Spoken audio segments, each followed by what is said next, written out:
Bonjour. Aujourd'hui, je voudrais vous parler comme le Seigneur il est trahi par les siens. Quand je dis par les siens, ceux qu'il représente sur cette terre, de certains prêtres, d'évêques. C'est vrai, quand on attend tous les scandales qui se passent aujourd'hui, je peux comprendre les gens qui me posent des questions. Mais vous savez, d'être catholique aujourd'hui, ça demande à réfléchir.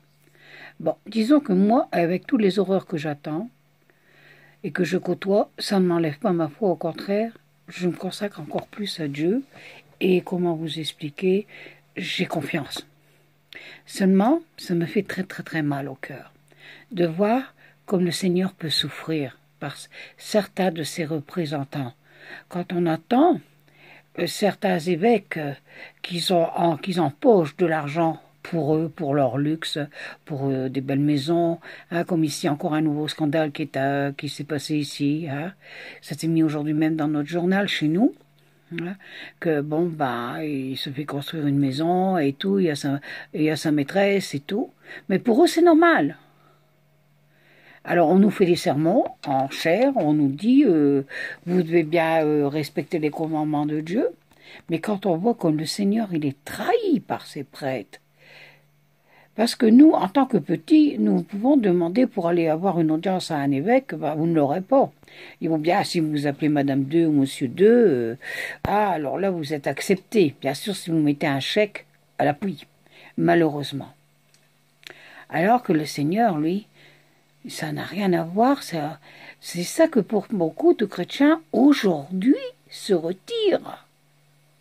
Ne veulent plus être catholiques, ils n'ont plus confiance. Quand on voit tout ce qui se passe dans l'Église est gravement malade et trahie par beaucoup de ses siens, par ses prêtres et ses évêques. C'est pas une accusation, c'est la vérité.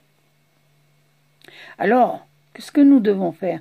C'est de demander pardon et de prier pour eux, qu'ils puissent avoir l'éclair, parce qu'ils l'ont mais le refusent. Et non, ou alors il y a des prêtres qui sont devenus prêtres, qu'ils n'étaient pas pour être prêtres, qu'ils ont fait ça comme un travail de bureau, qu'ils n'avaient pas la vocation. Quand on voit toutes les horreurs qui se passent aujourd'hui, quand on attend qu'il y a des couvents où les religieuses, quelquefois, il y en a même qui ont été violées par leurs confesseurs et tout, mais c'est pas normal. Donc nous devons prier pour l'Église. Que l'Église se relève, mais qu'elle ne s'enfonce pas. C'est pour l'honneur de notre Seigneur Jésus-Christ, pour l'honneur de la Vierge Marie. Alors, relève-toi. L'Église, qu'elle se relève, mais qu'elle ne continue pas à salir le nom de notre Seigneur Jésus-Christ. Ça, c'est grave. Oui, là, c'est vrai que moi, ça me révolutionne.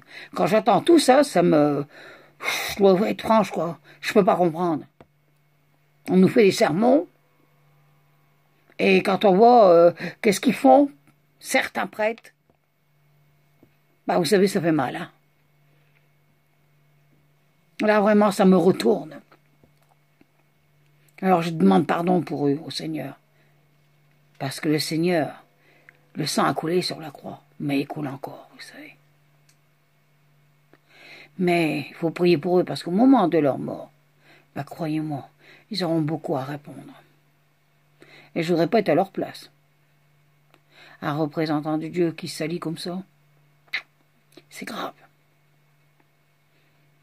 Alors relevons-nous, ayons confiance, et demandons au Seigneur d'avoir de bons prêtres, de bons évêques, qui puissent faire vraiment leur travail dans l'honneur du Christ, dans l'honneur de l'Église, mais de ne pas la salir. Excusez-moi, c'est un peu dur ma cassette aujourd'hui, mais on est écœuré de voir qu'est-ce qui se passe.